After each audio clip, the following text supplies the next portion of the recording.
दोस्तों, मैं हूँ आरजे खुशी और आप सुन रहे हो कहानी अर्पिता और संजय की। इस कहानी में आगे क्या हुआ, आइए जानते हैं। मिस्टर जॉनसन से डिजाइन ड्राफ्ट मिलने के बाद सब काम आराम से चल रहा था। जैसे ही अर्पिता को ईमेल मिला, उसने उसे तुरंत ही डिजाइन डिपार्टमेंट के मैनेजर को भेज दिया। अब वो कल होने वाले मीडिया लॉन्च का इंतजार कर रही थी। अपना कंप्यूटर बंद करने के बाद अर्पिता जल्दी सोने के लिए चली गई। अगले दिन अलार्म बजने से उसकी आंख खुली। समय देखने के लिए उसने फोन उठाया। उसने देखा कि 8 बज चुके थे। वो अपनी आंखें मलती हुई तुरंत उठकर बैठ गई। वो एक बिजनेस सूट पहनकर और हल्का मेकअप करने के बाद तैयार हो गई। फिर उसने अपना बैग उठाया और वहाँ से निकल गई। जैसे ही वो मित्तल कॉर्पोरेशन पहुंची, उसके बाकी कलीग्स पहले ही काम पर आ चुके थे। पब्लिक रिलेशन डिपार्टमेंट और डिजाइन डिपार्टमेंट दोनों एक साथ मिलकर दोपहर को होने वाले मीडिया लॉन्च के लिए काम कर रहे थे। वो मीडिया से बातचीत करने की इंचार्ज थी। टाटा टेक्नोलॉजी के साथ हुई पिछली कोलैबोरेशन के लिए काम करने की वजह से अर्पिता को इस तरह के काम का काफी तजुर्बा हो गया था।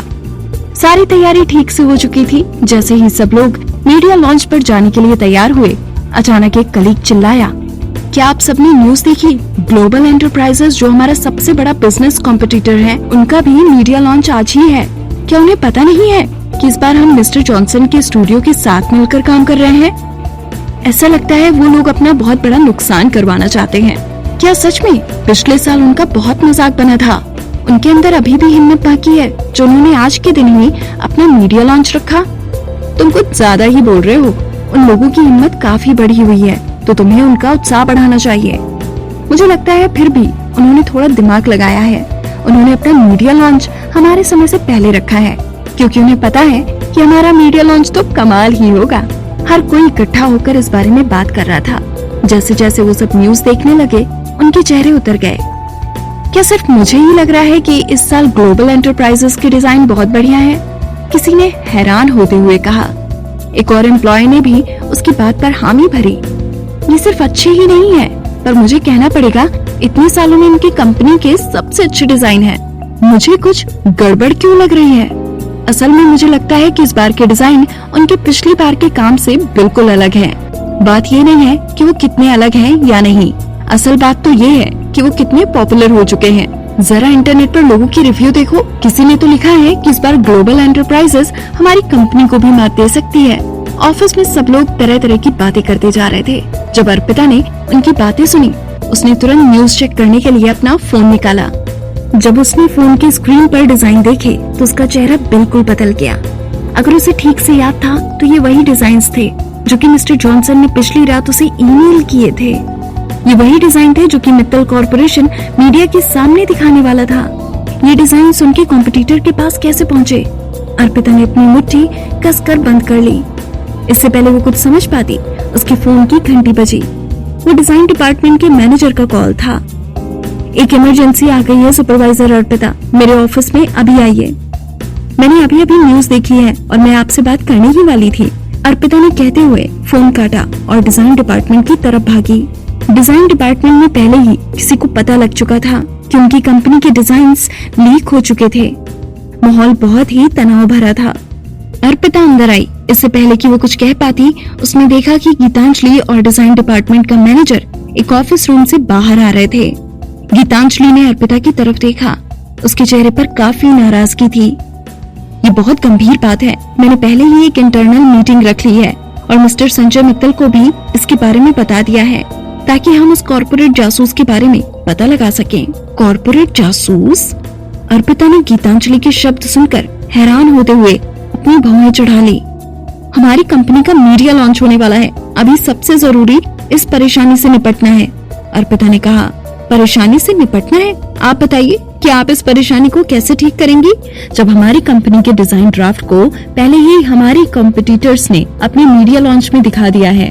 गीतांजलि अर्पिता की बात काटते हुए गुस्से में बोली। गीतांजलि आगे बढ़कर अर्पिता की तरफ घूर रही थी। गीतांजलि बोली, मैंने तो सिर्फ जांच करवाने के लिए अपना सुझाव दिया था, आप इतनी परेशान क्यों हो गई? आपका क्या मतलब है? अर्पिता ने गीतांजलि की तरफ हैरान होकर गुस्से से कहा। मेरा कोई मतलब नहीं है।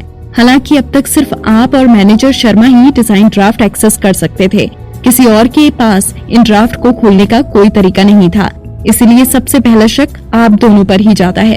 मैंने पहले ही मैनेजर शर्मा का कंप्यूटर चेक कर लिया है और मुझे ये पता चला है कि उन्हें आपकी तरफ से ईमेल मिला था और उन्होंने आगे किसी और को उसे नहीं भेजा है। गीतांजलि जानबूझकर अपनी आवाज ऊंची करके सभी कलीग्स के सामने साफ शब्दों में बोल रही थी। तो अब जिस इंसान ने डिजाइन ड्राफ्ट को लीक किया वो आप ही हो सकती हैं सुपरवाइजर अर्पिता। मैंने ये नहीं किया, जोर से अपनी मुट्ठी बंद करते हुए अर्पिता ने बिल्कुल भी घबराए बिना जवाब दिया। गीतांजलि ने उसके शब्दों पर बिल्कुल ध्यान नहीं दिया और उसकी तरफ बढ़ी। गीतांजलि ने अपने चेहरे पर बहुत ही सुंदर मेकअप किया हुआ था। वो अर्पिता का मजाक उड़ाते हुए बोली, आप जो चाहे कह सकती हैं, पर जब इस मामले की जांच होगी तो सच आपके सामने आ ही जाएगा। उसके बाद वो अर्पिता के सामने से होती हुई डायरेक्टर ऑफिस की तरफ चली गई। बहुत जल्दी दोनों डिपार्टमेंट को मीटिंग के बारे में नोटिस मिल गया। एक बड़े मीटिंग रूम में हर कोई चुपचाप अपनी सीट पर बैठा हुआ था। दीवार पर लगे स्क्रीन पर लगातार न्यूज आ रही थी। उसमें दिख रहे डिजाइन ड्राफ्ट बिल्कुल वैसे ही थे जैसे कि मिस्टर जॉनसन ने भेजे थे। संजय मित्तल बिल्कुल सामने की सीट पर बैठा था। उसका कोट एक तरफ रखा हुआ था और उसने एक व्हाइट शर्ट पहनी हुई थी जिसके कॉलर का बटन खुला हुआ था। उसे इस तरह बहुत कम देखा जाता था। उसने गुस्से से भरा चेहरा ऊपर उठाया। उसकी काली गहरी आंखें कमरे में बैठे हर इंसान को देख रही थी और उसकी लंबी उंगलियां तेजी से टेबल पर चल रही थी। टेबल पर उंगलियों की आवाज वहां बैठे हर इंसान के मन में डर पैदा कर रही थी। फिर संजय मित्तल ने पूछा, किस किस इंसान के पास डिजाइन ड्राफ्ट गए थे? डिजाइन डिपार्टमेंट के मैनेजर शर्मा और सुपरवाइजर अर्पिता। गीतांजलि ने तेजी से जवाब दिया। ये सुनकर संजय ने अपनी आंखें इधर से उधर हिलाते हुए पूछा, सिर्फ इन दोनों के पास? जी हाँ, वैसे तो मुझे डिजाइन ड्राफ्ट का ध्यान रखना चाहिए था, पर मिस्टर जॉनसन ने कहा था कि वो डिजाइन ड्राफ्ट सीधा सुपरवाइजर अर्पिता को ही ईमेल करेंगे। मैंने सोचा सुपरवाइजर अर्पिता बहुत ही काबिलियत के साथ अपनी जिम्मेदारी पूरी करती आई है, तो मैंने उन्हें नहीं रोका और मैंने सुपरवाइजर अर्पिता को मैनेजर शर्मा से भी सीधे बात करने के लिए कह दिया। अगर मुझे पता होता कि इस सब का गलत ढंग से इस्तेमाल किया जाएगा तो मैं खुद इसकी जिम्मेवारी लेती। गीतांजलि ने निराशा दिखाते हुए कहा। इसके बाद मैनेजर शर्मा तुरंत खड़ा हुआ। उसने बताया कि जिस समय उसके पास डिजाइन ड्राफ्ट आए उसने उन्हें बिल्कुल कॉन्फिडेंशियल रखा था। उसने किसी को भी वो डिजाइन ड्राफ्ट नहीं भेजे और न ही किसी को दिखाए। उसके कंप्यूटर और ईमेल के रिकॉर्ड से उसकी बेगुनाही साबित हो सकती थी। अब सिर्फ अर्पिता ही बची थी। संजय मित्तल की नजरें उसकी तरफ गई। मैंने ये सब नहीं किया। गुनाहगार कभी भी अपने आप अपनी गलती नहीं मानता। गीतांजलि ने अर्पिता की तरफ मुड़ते हुए निराशा भरी निगाहों से देखा। मिस्टर मित्तल ने आप पर इतना विश्वास किया सुपरवाइजर अर्पिता, आप कंपनी को धोखा कैसे दे सकती हैं? दोस्तों, मैं हूँ आरजे खुशी और आप सुन रहे हो कहानी अर्पिता और संजय की। आखिर वो कौन था जो अर्पिता को फंसाना चाहता था? जानने के लिए सुनते रहिए कहानी के आने वाले एपिसोड्स।